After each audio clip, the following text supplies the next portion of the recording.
তো আফগানিস্তানে কেউ বাহির থেকে এসে টিকতে পারেনি কেন? বেশিরভাগ আফগানিদের জন্মগত সত্য বলা এবং জন্মগত ন্যায়পরায়ণ হওয়ার স্বভাবটাকে ধ্বংস করতে পারেনি। এই জন্য কেউ আফগানিস্তানে এসে সেভাবে বেশি দিন টিকতে পারেনি। আর যেই জাতিরই আপনি জন্মগত সত্য বলা এবং জন্মগত ন্যায়পরায়ণ হওয়ার স্বভাব ধ্বংস করে দিয়েছেন, আগের 16 বছরের যারা ছিল তারা যেমন বিক্রি হয়ে গেছে, এখন যারা আছে তারাও পাল্লা দিচ্ছে কে কার কাছে বিক্রি হয়ে যাবে, কে আমেরিকার কাছে বিক্রি হবে আর কে ভারতের কাছে বিক্রি হবে। কেন? স্বভাব রক্তের মধ্যে গোলামি, অতএব টাকার কাছে বিক্রি হতে হবে। এখানে আপনি কল্যাণকর যতক্ষণ এই দুইটা মৌলিক নেতৃত্বের মূলনীতি ঠিক না হবে। আল্লামা ইকবাল বলেছেন, সবক ফিরসে পড় সাদাকত কা, শুজাআত কা, আদালত কা, লিয়া জায়েগা তুঝসে কাম, দুনিয়া কি ইমামত কা।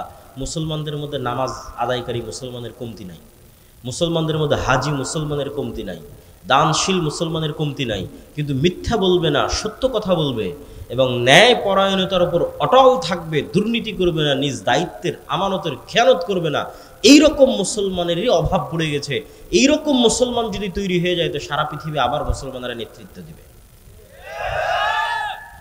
এই বক্তব্য আমি দীর্ঘ গত 1.5-2 বছর দিয়ে এসেছি মুনাফিকের আলামতের উপর, যে বহু মানুষ মুসলমান কিন্তু মুনাফিক। সে হজ করতেছে, মনে করছে আমি হজ করছি, ওমরা করতেছি, দান করতেছি, কিন্তু মুনাফিক। কেননা ঈমান থাকলে কখনো মানুষ মিথ্যা বলতে পারে না। অন্তরে যদি ঈমান থাকে, অন্তরে ঈমান থাকলে মানুষ কখনো অন্যায় করতে পারে না, দুর্নীতি করতে পারে না, যদি অন্তরে ঈমান ঢুকে যায়। এই জন্য এবারের আলোচনার বিষয়বস্তু হচ্ছে ঈমান, আল ঈমান বিল গায়ব।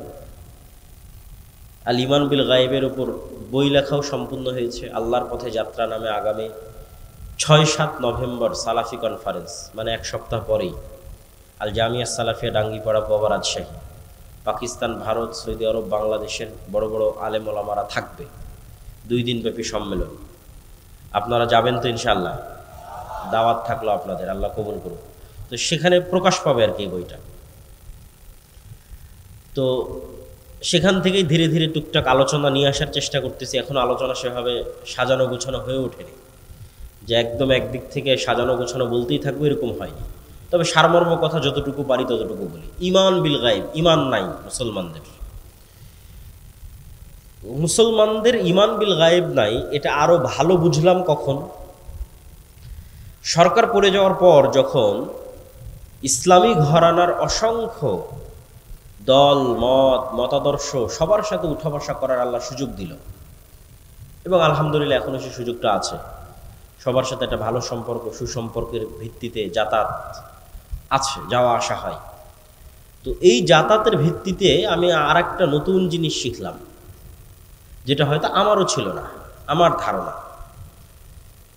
আমি এটা শিখলাম যে আমরা যারা মুসলমান হয়তো দ্বীনের দাওয়াত দিচ্ছি, হয়তো মসজিদ মাদ্রাসা গড়ে তুলতেছি, হয়তো ইসলামী দল পরিচালনা করতেছি, আমাদের এখনো পরিপূর্ণরূপে ঈমান বিল গায়ব অর্জিত হয়নি। অদৃশ্যের উপর বিশ্বাস মজবুত হয়নি যেভাবে সাহাবীদের ছিল। এই 6টা বিশ্বাসের কথা সবাই জানেন। তো ওইটা মুখে বললে কোনো সমস্যা নাই, যে আশহাদু আল্লা ইলাহা ইল্লাল্লাহ ওয়া আশহাদু আন্না মুহাম্মাদার রাসূলুল্লাহ, কিন্তু এই 6টার কাজ মুখে বলার সাথে নয়। এই 6টার কাজ কিসের সাথে? অন্তরের সাথে। কিন্তু আমরা এই 6টাও মুখে বলে শেষ করে দিয়েছি, যে আল্লাহর উপর ঈমান আনলাম, ফেরেশতাদের উপর ঈমান আনলাম, নবী রাসূল কিতাবের উপর ঈমান আনলাম, তাকদীরের উপর ঈমান আনলাম, পরকালের উপর আনলাম। মুখ পর্যন্তই শেষ। কেউ আর বাস্তবে কোনোদিন অন্তর দিয়ে সত্যিকারভাবে বিশ্বাস করলো না যে আল্লাহ কে, আল্লাহর শক্তি কি, আর ফেরেশতা কে, ফেরেশতা কোথায় থাকে, কি করে, ফেরেশতা আসলেই আছে কিনা পৃথিবীতে, আর পরকাল পুনরুত্থান, মরার পরে কিভাবেই বা পরকাল পুনরুত্থান হবে। ফলত বললাম মুখে এই কথাগুলো, কিন্তু জীবন চলতে থাকলো দুনিয়ামুখী, বস্তুবাদী। আমরা আমাদের অসংখ্য জীবনের অসংখ্য সিদ্ধান্ত দুনিয়াকে সামনে রেখে নিই, দুনিয়াকে কেন্দ্র করে নিই, বস্তুকে কেন্দ্র করে নিই। কখনো অদৃশ্যের উপর বিশ্বাসকে কেন্দ্র করে আমরা সিদ্ধান্ত নেই না। কেননা আমাদের দরকার ইমিডিয়েট রেজাল্ট, এখনই রেজাল্ট দরকার। অতএব এখন এটা ছাড়া আর তো কোনো ওয়ে নাই। তো ব্যক্তিগত জীবনে অসংখ্য উদাহরণ দেওয়া সম্ভব, আমরা জাতীয় জীবনেরই কিছু উদাহরণ দিই। যে ঈমান বিল গায়েব দুর্বল এবং ঈমান বিল গায়েব সম্পর্কে জ্ঞান অর্জন করা প্রয়োজন কেন? মুসা আলাইহিস সালাতু ওয়াস সালাম ফিরআউনের মোকাবেলায় যত দুর্বল ছিলেন, আজকের ফিলিস্তিনের গাজার মুসলমানেরা ইসরায়েলের মোকাবেলায় অত দুর্বল নয়। আবারও বলি, আজকের ফিলিস্তিনের গাজার মুসলমানেরা দুনিয়াবী শক্তির দিক থেকে আজকের ইসরায়েলের কাছে যত দুর্বল, তার চেয়ে শত গুণে বেশি দুর্বল ছিলেন দুনিয়াবী শক্তির দিক দিয়ে নবী মুসা ফেরাউনের দুনিয়াবী শক্তির সামনে। একটা পয়েন্ট গেল। পয়েন্ট নাম্বার 2,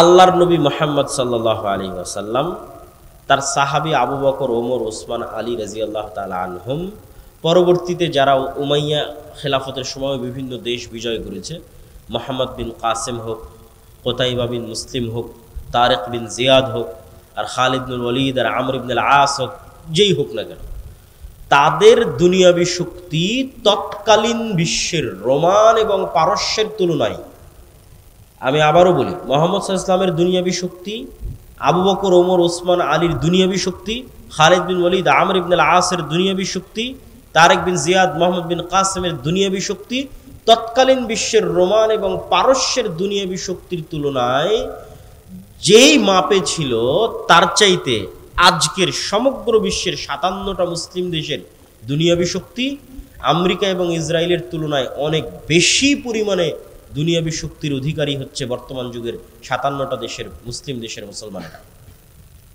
ওই যুগের তুলনায়, সাহাবীদের যুগে রোমান এবং পারস্যদের দুনিয়াবী শক্তির তুলনায় তাদের যে দুর্বলতা ছিল, সেটার তুলনায় এই যুগের মুসলমানেরা বেশি শক্তিশালী। তাহলে এই যুগের মুসলমানরা মাজলুম কেন?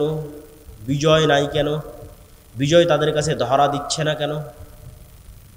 ওই যুগের সাহাবীদের যেই লেভেলের ঈমান বিল গায়েব ছিল, মানে ফেরেশতাদের উপর তাদের যেই লেভেলের বিশ্বাস ছিল, আল্লাহর উপর তাদের যেই লেভেলের বিশ্বাস ছিল, পরকাল হবে, পরকাল কেমন, এটার উপর তাদের যেই লেভেলের বিশ্বাস ছিল, আজকের মুসলমানদের তার সিকি পরিমাণও নাই। ফলত দুনিয়াবী শক্তি যত বেশি থাক, কোনো কাজের কাজ হবে না, হচ্ছেও না। তো মুসা আলাইহিস সালাতু ওয়াস সালামের হাতের লাঠি আল্লাহ সুবহানাহু তাআলা পরিবর্তন করে দিলেন সাপে, এবং সাপে পরিবর্তন করে দেওয়ার মাধ্যমে মুসা আলাইহিস সালাতু ওয়াস সালামকে আল্লাহ সুবহানাহু তাআলা শিখালেন যে পৃথিবীতে তোমরা চোখে যা দেখো, এর আড়ালেও অনেক কিছু আছে যেগুলোর উপর আল্লাহ ক্ষমতাবান এবং তিনি করতে পারেন। আর এটা এমনি হাতের লাঠি নয়, এটা মুসা আলাইহিস সালাম দীর্ঘদিন থেকে ব্যবহার করতেন সেই হাতের লাঠি। এই লাঠি দিয়ে পাতা পাড়তেন, এই লাঠি দিয়ে পুকুর পার হতেন, নদী পার হতেন। সেই লাঠিকে আল্লাহ সাপ বানিয়ে দিয়েছেন, এবং জাদুর সাপ নয়, চোখের ভেলকির সাপ নয়, একদম তরতাজা জ্যান্ত সাপ।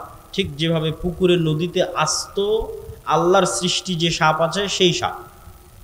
জাদুকরেরা সিজদায় পড়ে গেছিল এই কারণেই, জাদুকরদের দড়িও সাপ হয়ে গেছিল, কিন্তু ওই সাপগুলো ছিল জাদুর সাপ, চোখের ভেলকির সাপ।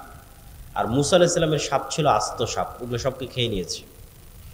তো মুসা আলাইহিস সালাতু ওয়াস সালামকে আল্লাহ শিখিয়েছেন ঈমান বিল গায়েবের উপর মজবুত আস্থা এবং বিশ্বাস, আল্লাহর ক্ষমতার উপর আস্থা এবং বিশ্বাস।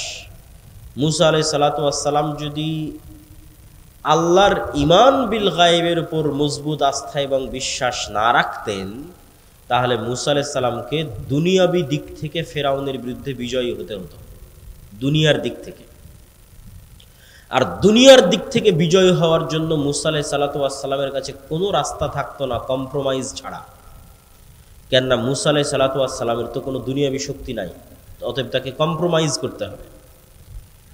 তো আজকের মুসলমানেরাও মনে করে নিয়েছে যে আমাকে এখনই সফল হতে হবে, অতএব এখনই সফল হওয়ার জন্য, কেন ঈমান বিল গায়েব নাই, ফেরেশতার অস্তিত্বে, পরকালের অস্তিত্বে, আল্লাহর অস্তিত্বে এবং শক্তি ক্ষমতায় বিশ্বাস নেই। অতএব এখনই যদি আমি সফল হতে যাই, তাহলে দুনিয়াবি যে রাস্তাগুলো আছে এই রাস্তাগুলোই আমাকে অবলম্বন করতে হবে। আর দুনিয়াবি রাস্তায় যদি অবলম্বন করতে চাই, কেন ঈমান বিল গায়েব আমার দুর্বল, নিচে, তো দুনিয়াবি রাস্তায় যদি অবলম্বন করতে চাই, তাহলে মন্দির পাহারা দিতে না গেলে তো ভোট পাওয়া যাবে না। অতএব আমাকে এই রাস্তা অবলম্বন করতে হবে। যদি এর চাইতেও কোনো খারাপ রাস্তা অবলম্বন করা লাগে, তাহলে সেটাও করা যেতে পারে, মানে করা হতে পারে। কেননা আমার মাথায় আছে যে দুনিয়াবি লজিকেই একমাত্র সফলতা সম্ভব। গায়েবের সহযোগিতা বলে কিছু আছে, ঈমান বিল গায়েব, ফেরেশতার অস্তিত্ব বলে কিছু আছে, পরকালমুখী সিদ্ধান্ত বলে কিছু আছে, এটা আমাদের ব্রেন থেকে আউট হয়ে গেছে। এটা শুধু আমি জাতীয় জীবনে বলতেছি না, বাস্তব জীবনে, আপনাদের ব্যক্তিগত জীবনে, আপনাদের পারিবারিক জীবনে সেম অবস্থা। তো আজকে আমরা ঈমান বিল গায়েবের একটা অংশের উপর আলোচনা করব, আল ঈমান বিল মালাইকা, ফেরেশতাদের উপর বিশ্বাস। ফেরেশতারা কিসের তৈরি বলেন তো? নূরের তৈরি। নূর হচ্ছে এক প্রকারের আলো, কিন্তু এই আলো নয়, সূর্যের আলো নয়, বিদ্যুতের লাইটের আলো নয়, কিন্তু এক প্রকারের আলো, যে আলো পৃথিবীতে আছে কিন্তু চোখে দেখা যায় না। তো আপনি বলবেন পৃথিবীতে আলো আছে চোখে দেখা যায় না, এটা আবার কোন আলো? তো আপনি যখন রিমোট দিয়ে এসি অন করতেছেন, তো রিমোট থেকে আলো বের হয়ে এসিতে গিয়ে লাগতেছে, ওই আলো কোথায় আপনি চোখে দেখলেন? তখন এসি বন্ধ হয়ে যাচ্ছে। আবার যখন চাপ দিচ্ছেন আবার এসি অন হয়ে যাচ্ছে, এটা আলোর কানেকশনে অন অফ হয়ে যাচ্ছে। এবার ইনফ্রারেড লাইট, এটা মেশিন দিয়ে ধরা যাচ্ছে কিন্তু চোখে দেখা যায় না। ওই যে লাইভ চলতেছে, ক্যামেরা, কম্পিউটার, মোবাইল, এগুলো সব আলো। আমার কথা আলোর ওয়েভের মধ্যে ভেসে, আপনি যখন ফোনে কথা বলতেছেন, রাত দিন ফোন ব্যবহার করতেছেন, ফোনে কথা বলতেছেন, ঢাকা কথা বলছেন, আমেরিকা, লন্ডন, ইউরোপ, সাথে সাথে আপনার কথা ইউরোপে চলে যাচ্ছে, ওইটা আলোর ওয়েভের মধ্যে দিয়ে ভেসে ইউরোপ চলে যাচ্ছে। কিন্তু দুঃখজনক হলেও সত্য যে আপনি রাত দিন ইউরোপ আমেরিকায় কথা বলতেছেন, আপনার কথা ইউরোপ আমেরিকার সাথে সাথে চলেও যাচ্ছে।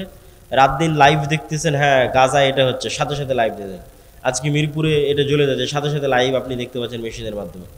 কিন্তু ঠিকই আবার আপনার এটার ঈমান নাই যে আপনার কথা এখন সাথে সাথে আমেরিকা লন্ডনে শোনা গেলেও, আমেরিকা লন্ডনের মানুষ বসে শুনতে পারলেও, আর আমেরিকা লন্ডনের কথা আমি এখন সাথে সাথে বসে শুনতে পারলেও, আমার এখনকার কথা আল্লাহ শুনছে না, সেটার বিশ্বাস নাই।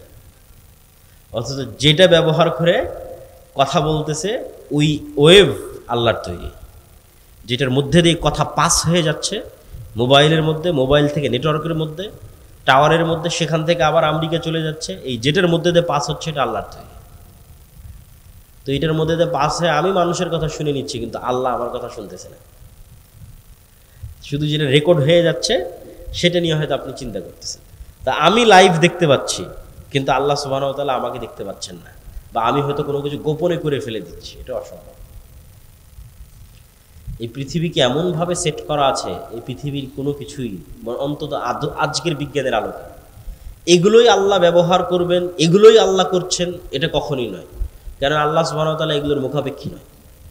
কিন্তু এইটা দিয়েই যদি এত দূর হওয়া সম্ভব, তাহলে আল্লাহর ক্ষমতা এবং শক্তি দিয়ে কত দূর হওয়া সম্ভব, সেটা বোঝানোর জন্য বলতেছি।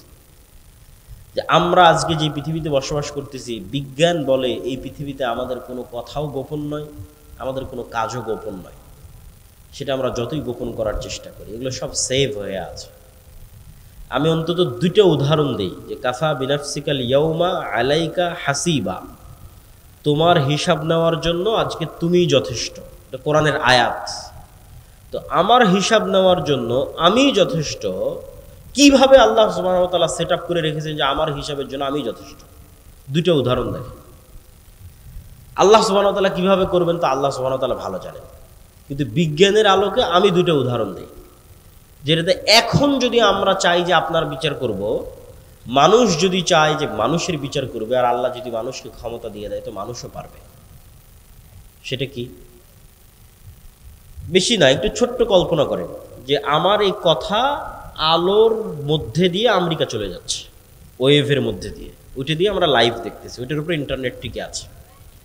তো এই যে আলোর যে একটা গতি, আলো অন করেন, অফ করার পর অন করেন, ওখান থেকে আসতে একটু হলেও সময় লাগে। এটা টর্চ লাইট ছাড়েন, একটু হলেও ওই মাথায় যেতে সময় লাগে। তো এই যে যত দ্রুত আলোটা চলে গেল, এই আলোর যাওয়ার যে গতি, এই গতির চাইতে আমরা দ্রুত কোনো গতির যন্ত্র বানিয়ে ফেলেছি। কল্পনা করেন যে আমরা এমন একটা যন্ত্র বানিয়ে ফেলেছি যে যন্ত্র আলোর চেয়ে জোরে যায়। তারপরে আলোর গতিতে 30 বছর চললে যত দূরে যাওয়া সম্ভব, আমরা ওর চেয়ে জোরে তত দূরে পৌঁছে গেছি। মানে একটা গাড়ি 100 কিলোমিটার গতিতে চললে যত দূর যায়, আমি বিমান দিয়ে তার আগে ওখানে বসে আছি, তার আগে ওখানেই চলে গেছি বিমান দিয়ে। তাহলে এখন আলো 30 বছর চললে যত দূর যাবে, আমি তার চেয়ে দ্রুত গতির কোনো যন্ত্র দিয়ে তার আগে চলে গেছি।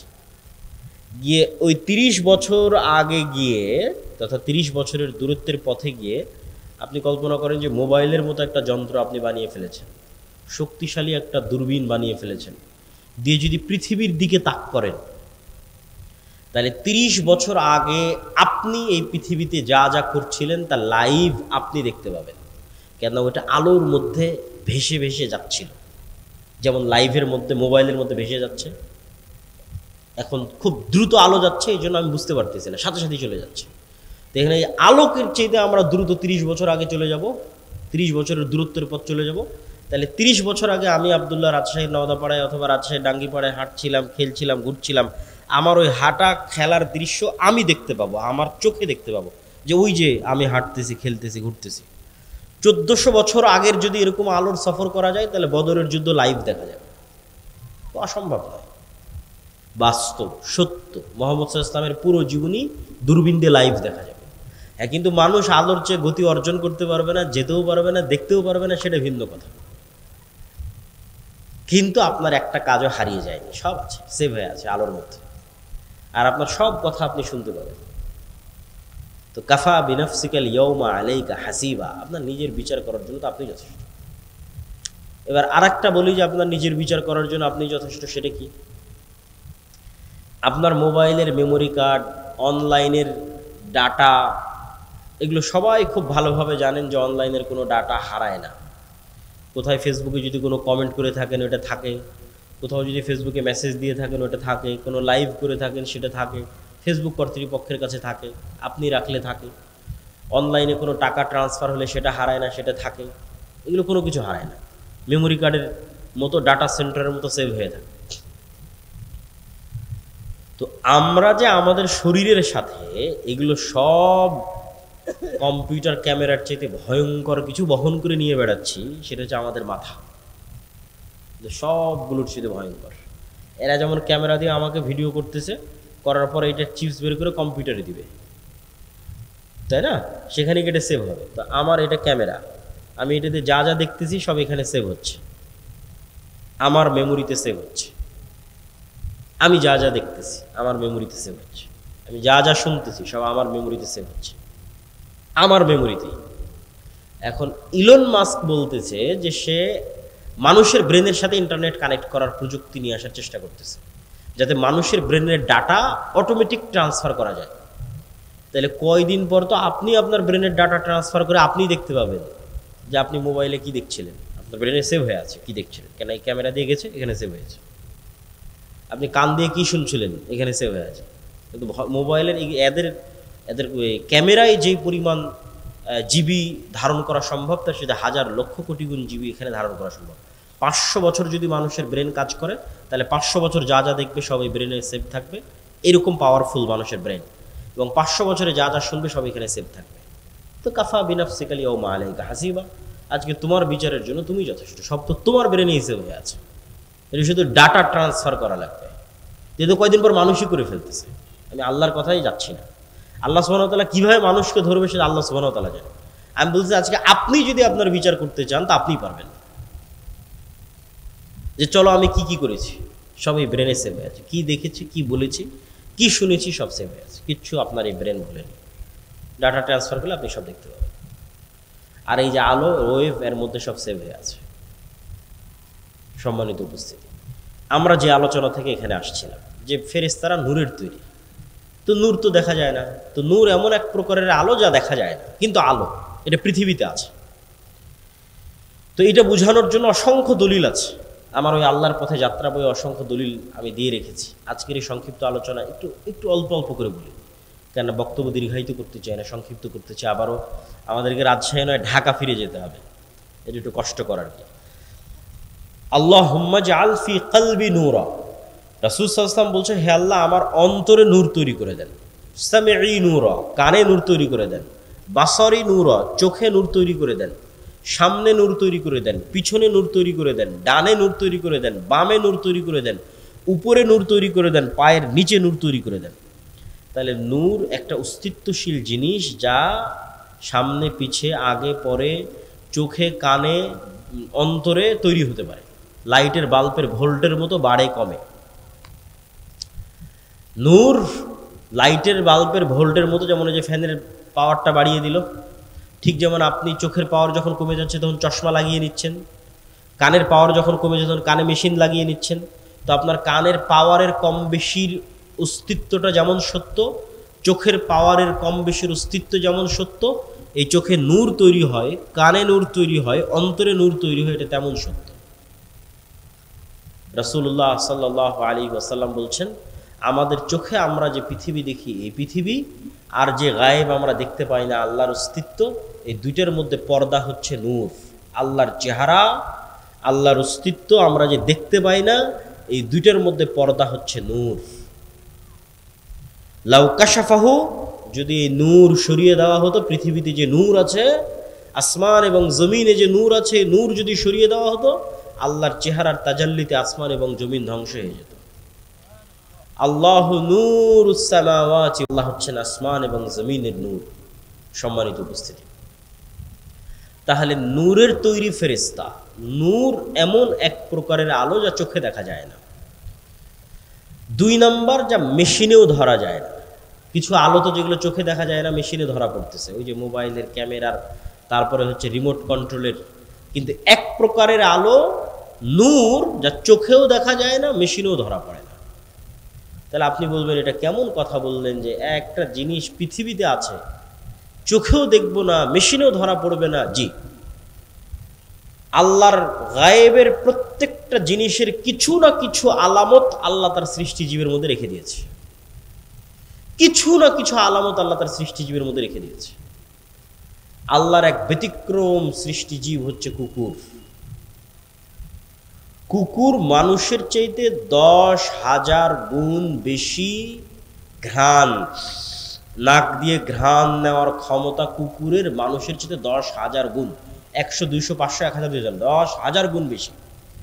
তাহলে আমার কাছে, আমি যদি এই পানির বোতলটা নিই এবং এই পানির বোতলটা নাকে টানি, তাহলে বলবো না এটার তো কোনো সেন্ট নাই। পানিরও আমি বলতে পারি যে না, পানির তো কোনো সেন্ট নাই, এটার কোনো সেন্ট নাই। তা এটার সেন্ট নাই বলাটা যেমন মিথ্যা, বিজ্ঞানও হয়তো এসে বলবে যে না এটার কোনো সেন্ট নাই। বিজ্ঞানও মিথ্যা, কেন বিজ্ঞান এখন পর্যন্ত কুকুরের নাকের মতো পাওয়ারফুল যন্ত্র তৈরি করতে পারেনি। কিন্তু এই পানির বোতলটা কুকুরের নাকের সামনে লাগান, দিয়ে এই পানির বোতলটাকে 10 কিলোমিটার দূরে রেখে আসেন, এই পানির বোতল কুকুর খুঁজে বের করে নিয়ে আসবে। তাহলে আমি না গন্ধ পাচ্ছি না, আর আমার আবিষ্কার করা যন্ত্রও গন্ধ ধরতে পারতেছে না, তার মানে গন্ধ নাই। এটা কি ঠিক না ভুল? আছে, তার প্রমাণ কি? ওই যে আল্লাহর আর এক সৃষ্টিজীবও ধরতে পারতেছে, ওর কাছে আছে। আমরা যেভাবে একজন আরেকজনকে দেখছি, চিনছি, এভাবে কুকুর চিনে না। কুকুর ঘ্রাণ দিয়ে আপনাকে চিনে। আপনার এই চেহারা, সাদা কালো দাড়ি, অথবা দাড়ি চাছা, লম্বা উঁচু মোটা, এইভাবে দেখে কুকুর চেনে না যেভাবে আমরা চিনি। ঘ্রাণে চিনে, এটা অমুক, এটা অমুক, ঘ্রাণে চিনে ফেলে।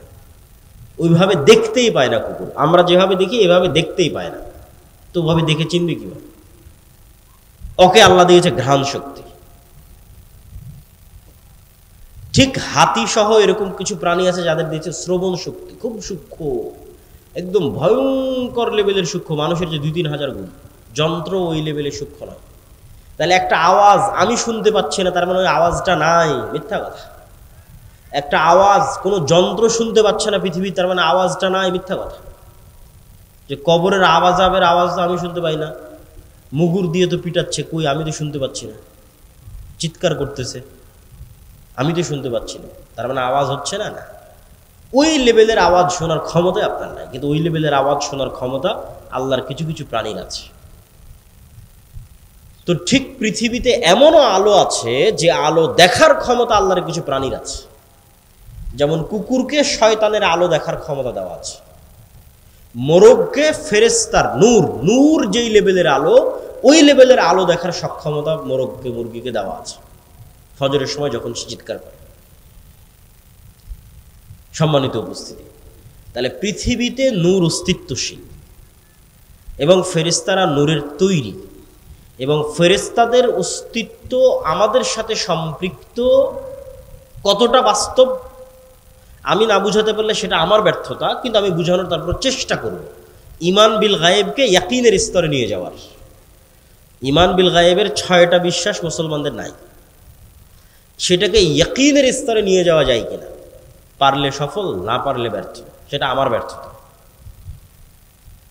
সেটা হচ্ছে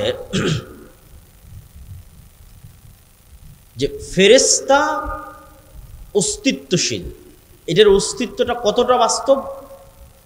আপনি জন্মের পর, পৃথিবীতে জন্মের পরই সর্বপ্রথম আপনার মাকে দেখেছেন। তা আমি যদি বলি আপনার মা নাই, আপনি জীবনেও বিশ্বাস করবেন না। তারপরে আপনি বিবাহ শাদী করার পর আপনার ছেলে আপনার চোখের সামনে হয়েছে, তা আমি যদি বলি এটা আপনার ছেলে নয়, আপনি জীবনেও বিশ্বাস করবেন না। তাহলে আপনার ছেলের অস্তিত্ব আপনার কাছে যতটা সত্য, আপনার মায়ের অস্তিত্ব আপনার কাছে যতটা সত্য, এর চাইতে অনেক বেশি গুণে সত্য আপনার সাথে ফেরেশতার অস্তিত্ব। কেন আপনার সাথে ফেরেশতার অস্তিত্ব এর চেয়ে বেশি গুণে সত্য? কেননা আপনার আদি পিতা আদম আলাইহিস সালাতু ওয়াস সালাম পৃথিবীতে সৃষ্টি হওয়ার পর প্রথমে তার মাকে দেখেনি। পৃথিবীতে সৃষ্টি হওয়ার পর বন্ধু হিসেবে প্রথমে তার ভাইকে, বোনকে, মাকে, বাপকে, চাচাকে, মামাকে, খালাকে, স্ত্রীকে, এগুলোকে পায়নি। সৃষ্টি হওয়ার পর চোখ খুলে সর্বপ্রথম যদি দেখে থাকে তাহলে পৃথিবীর ভিন্ন জগতের 2 প্রাণীকে দেখেছে, একটার নাম ফেরেশতা আর একটার নাম জিন। তাহলে মানুষের সাথে মানুষের সম্পর্ক বেশি মজবুত হলো না মানুষের সাথে ফেরেশতার জিনের সম্পর্ক বেশি মজবুত হলো? বলেন এবার আমাকে। ফেরেশতার জিনের সম্পর্ক বেশি হতো। জন্মের পর তো তৈরি হওয়ার পর আমি আর একটা মানুষকে দেখিনি, প্রথম দেখেছি ফেরেশতাকে, প্রথম দেখেছি জিনকে। তাহলে আমার সাথে পৃথিবীর আর যে কারো অস্তিত্বের চাইতে, আর যে কোনো বন্ধুর চাইতে, আর যে কোনো ব্যক্তির চাইতে বেশি অস্তিত্বশীল, বেশি বাস্তব ফেরেশতার অস্তিত্ব। ওর দেখেই তো আমার যাত্রা শুরু। ওয়াইদ ক্বালা রাব্বুকা লিল মালাইকাতি ইন্নী জাইলুন ফিল আরদি খলিফা ক্বালু আতাজআলু ফিহা মান ইউফসিদু ফিহা ওয়া ইয়াসফিকুদ দিমা। যখন আল্লাহ ফেরেশতাদের ডেকে বললেন, এই ফেরেশতারা, আমি পৃথিবীতে আমার প্রতিনিধি সৃষ্টি করতে চাই, খলিফা সৃষ্টি করতে চাই। বললেন, আল্লাহ আপনার তাসবিহ তাহলিল করার জন্য তো আমরা আছি, করার, সৃষ্টি করার কি দরকার? তো তোমরা তা জানো না যা আমি জানি। তারপরে আল্লাহ আদমকে সৃষ্টি করলেন, করার পর ফেরেশতাদের বললেন তোমরা সিজদা করো। তো প্রথম পরিচয়ই হলো ফেরেশতাদের সাথে। আর এখন কেউ বিশ্বাস করে না ফেরেশতা আছে, এমনি মুখে বলছে ফেরেশতা আছে, ফেরেশতার উপর ঈমান আনলাম, বলার সময় বলেছি, অন্তরে নাই। এবার 2-1টা উদাহরণে যাব আমরা, যে আল্লাহর নবীর যুগে সাহাবীরা ফেরেশতাদের উপর কেমন বিশ্বাস রাখত। আমরা আজকে ঈমান বিল গায়েবের শুধু একটা পয়েন্টের আলোচনা করতেছি, ফেরেশতা। আল্লাহর নবীর যুগে সাহাবীরা ফেরেশতাদের উপর কেমন বিশ্বাস রাখত তার উদাহরণ। তবে তার আগে 2 মিনিট একটু গুরুত্বপূর্ণ জরুরি কথা, সেটা হচ্ছে আমরা যে মসজিদের আয়োজনে এখানে উপস্থিত হয়েছি, এই মসজিদটি একটি নির্মাণাধীন মসজিদ, এবং আমাকে যেভাবে বলা হয়েছে যে ছাদ অথবা কোনো একটা জায়গায় গিয়ে কাজ আটকে আছে। তো আপনারা যারা এখানে উপস্থিত হয়েছেন সকলের প্রতি দত্ত আহ্বান থাকবে যে পরকালের আল্লাহ সুবহানাহু তাআলার দরবারে আপনাদের যে ব্যাংক অ্যাকাউন্ট ওপেন করা আছে, যেটাতে লাভের মাত্রার কোনো পার্সেন্টেজের কোনো সীমা নাই, বরং বাড়তেই থাকবে, বাড়তেই থাকবে, বাড়তেই থাকবে, এবং যেটা দিয়ে কিয়ামতের মাঠের অসংখ্য বিপদ থেকে বাঁচা যাবে। কোথাও ইবাদতের কমতি থাকলে সেটা কাভার দেওয়া যাবে, ব্যাকআপ দেওয়া যাবে। কোথাও গুনাহ থাকলে সেটার কাফফারায় ব্যাকআপ দেওয়া যাবে। কোথাও কোনো মানুষের হক নষ্ট হয়ে থাকলে সেটার কাফফারায় ব্যাকআপ দেওয়া যাবে। কিয়ামতের মাঠে যেহেতু কোনো মুদ্রা টাকা পয়সা থাকবে না, সেহেতু আগে থেকেই টাকা পয়সা পাঠিয়ে রাখা ভালো। তো আগে থেকে টাকা পয়সা পাঠানো থাকলে এবং আল্লাহ সেগুলোকে বাড়াতে থাকলে কিয়ামতের মাঠে বিপদের সময় এই পাঠানো টাকাগুলো কাজে লাগবে। ঠিক দুনিয়াতে যেমন জমানো টাকা বিপদের সময় কাজে লাগে, কিয়ামতের মাঠে জমানো টাকা বিপদের সময় কাজে লাগবে। তো কেউ যদি স্বেচ্ছাসেবকরা থাকে, যদি যায়, আপনারা সহযোগিতা করবেন। আমরা আমাদের বক্তব্য সামনে আগাই। মুহাম্মদ সাল্লাল্লাহু আলাইহি ওয়াসাল্লামের যুগে সাহাবীদের বিশ্বাস ফেরেশতার উপরে। খুব মজার মজার কয়েকটা ঘটনা আপনাদের সামনে বলবো, যেই ঘটনাগুলো একটা আরেকটার সাথে কানেক্ট করলে আপনি দেখবেন যে ফেরেশতা চরিত্র সাহাবীদের সামনে কেমন ছিল আর আমাদের সামনে কেমন। মজার মজার কয়েকটা ঘটনা। সাদ বিন মুআজ নামে এক বিখ্যাত সাহাবী, আউস এবং খাজরাজ গোত্রের নেতা, আনসারী সাহাবী, খন্দকের যুদ্ধে শহীদ হয়েছে। রাসূল সাল্লাল্লাহু আলাইহি সাল্লাম বলছে, সাদ বিন মুআজের জানাজায় ৭০,০০০ ফেরেশতা অংশগ্রহণ করেছে। জাবের রাদিয়াল্লাহু তাআলা আনহু উহুদের যুদ্ধে শহীদ হয়েছেন। জাবের রাদিয়াল্লাহু তাআলার পিতা। তো জাবের রাদিয়াল্লাহু তাআলা আনহু যখন তার পিতার মৃত্যুতে কাঁদছেন, তখন রাসূল সাল্লাল্লাহু আলাইহি সাল্লাম বলছেন, জাবের তুমি কাঁদছো? তোমার পিতার লাশ এই মুহূর্তে ফেরেশতারা ঘিরে রেখেছে, ছায়া দিয়ে রেখেছে, তুমি কাঁদিও না। হানজালা রাদিয়াল্লাহু তাআলা আনহু শহীদ হয়েছেন। তো হানজালা রাদিয়াল্লাহু তাআলা আনহু বাসর ঘর থেকে বের হয়ে গিয়ে যুদ্ধে অংশগ্রহণ করেছিলেন। তো সাহাবীরা তাকে ফরজ গোসল দেওয়ার জন্য গোসল দিবেন। রাসূল সাল্লাল্লাহু আলাইহি সাল্লাম বলছে, হানজালাকে গোসল দেওয়ার দরকার নেই, এই জন্য যে অলরেডি ফেরেশতারা তাকে গোসল দিয়ে ফেলেছে, ইতিমধ্যেই ফেরেশতারা তাকে গোসল দিয়ে ফেলেছে। এগুলো সব রাসূল সাল্লাল্লাহু আলাইহি ওয়াসাল্লামের জীবদ্দশায় সাহাবীদের উপস্থিতিতে পরস্পরের কথায় কিভাবে ফেরেশতাদের কথাটা আসতেছে সেটার কিছু উদাহরণ। আব্দুর রহমান বিন আওফ রাদিয়াল্লাহু তাআলা আনহু বলছে যে আমি যুদ্ধ করছি, তো আমার দুই পাশে দুইজন সাদা পোশাকধারী ব্যক্তি খুব ভয়ঙ্করভাবে যুদ্ধ করতেছে। আমি এদের কোনোদিন মদিনাতে আগেও কোনোদিন দেখিনি, পরেও কোনোদিন দেখিনি। তো রাসূল সাল্লাল্লাহু আলাইহি ওয়াসাল্লামকে এই ঘটনা জানালে রাসূল সাল্লাল্লাহু আলাইহি ওয়াসাল্লাম বললেন, এরা ছিল জিবরাইল এবং মিকাইল, যুদ্ধ করার জন্য এসেছে। এক সাহাবী এক মুশরিককে আঘাত করার জন্য যুদ্ধের মাঠে তাকে তাড়া করতেছেন। আমি সংক্ষেপে বলে যাচ্ছি, শুধু বাংলা সংক্ষেপে বলতেছি। তাড়া করতেছেন, তো অদৃশ্য থেকে আওয়াজ আসলো, আকদিম ইয়া হাইজুম। আওয়াজ আসার পর এবার সাহাবী যখন তাকে হামলা করতে যাবে, তো দেখে ওই ব্যক্তি আগেই উল্টে পড়ে আছে এবং তার ক্ষত স্থান থেকে রক্ত বের হচ্ছে, আহত স্থান থেকে। সাহাবী এই ঘটনা রাসূল সাল্লাল্লাহু আলাইহি সাল্লামকে বললে, আল্লাহর নবী বললেন, এটা তৃতীয় আসমান থেকে আসা ফেরেশতার আক্রমণ ছিল। এই ফেরেশতা তৃতীয় আসমান থেকে এসেছিল, তৃতীয় আসমান থেকে আসা ফেরেশতার আক্রমণ। খন্দকের যুদ্ধ থেকে রাসূল সাল্লাল্লাহু আলাইহি সাল্লাম যখন খন্দকের যুদ্ধে বিশাল ঝড় হয়ে মক্কার কাফের মুশরিকরা সব পালিয়ে গেছে, 10,000 সেনাবাহিনী 1 মাস যাবৎ মদিনা ঘেরাও করে রেখেছিল। তা আল্লাহর নবী মনে করেছে যুদ্ধ শেষ, তারা তো চলে গেছে। উনি বাড়িতে এসে অস্ত্র রেখে 1 মাসের প্রচুর টেনশন গেছে, তার উপরে প্রচুর পরিশ্রম গেছে, খাদ্যের সংকট, যোগাযোগ বিচ্ছিন্ন, কষ্ট, পেটে পাথর বেঁধে রাখার যে ঘটনাগুলো সেগুলো এখনকার। তো রাসূল সাল্লাল্লাহু আলাইহি ওয়াসাল্লাম অস্ত্র রেখে গোসল করতে গেছে। অস্ত্র বলতে তরবারি, তীর ধনুক। তো আয়েশা রাদিয়াল্লাহু তাআলা আনহা বলছেন, জিবরাইল এসে রাসূল সাল্লাল্লাহু আলাইহি ওয়াসাল্লামকে বলছে যে আপনি অস্ত্র রেখে দিয়েছেন, আমরা তো রাখিনি, তো তোমরা কেন রাখনি? তো বানু কুরাইজা, বানু কায়নুকা, বানু নজির, এই 3টে ইহুদি গোত্র যুদ্ধ চলা অবস্থায় আল্লাহর নবীর সাথে গাদ্দারি করেছে, অথচ এরা লিখিত চুক্তি করেছিল যে এরা গাদ্দারি করবে না, পক্ষে থাকবে। তো জিবরাইল বলছে এই সমস্ত গাদ্দারদের বিচার না করা পর্যন্ত যুদ্ধ শেষ হয়নি, আপনি এখনই বের হন, যুদ্ধ এখনো শেষ হয়নি। মক্কার কাফের মুশরিকরা চলে গেছে, কিন্তু এই গাদ্দারদেরও বিচার করতে হবে। ঠিক আছে, মুহাম্মদ সাল্লাল্লাহু আলাইহি ওয়াসাল্লাম বের হলেন সাহাবীদের সহ। এবার আনাস রাদিয়াল্লাহু তাআলা আনহু থেকে বর্ণিত, তিনি বলেন যে আমরা যখন বানু কুরাইজা, বানু কায়নুকা, বানু নজির গোত্রের দিকে আমাদের অভিযান পরিচালনা করার জন্য রওনা দিচ্ছি, তখন আমাদের আগে আগে আমরা উড়ন্ত ধুলা দেখতে পাচ্ছি, যে উড়ন্ত ধুলা জিবরাইলের অশ্বারোহী বাহিনীর উড়ন্ত ধুলা। আল্লাহু আকবার।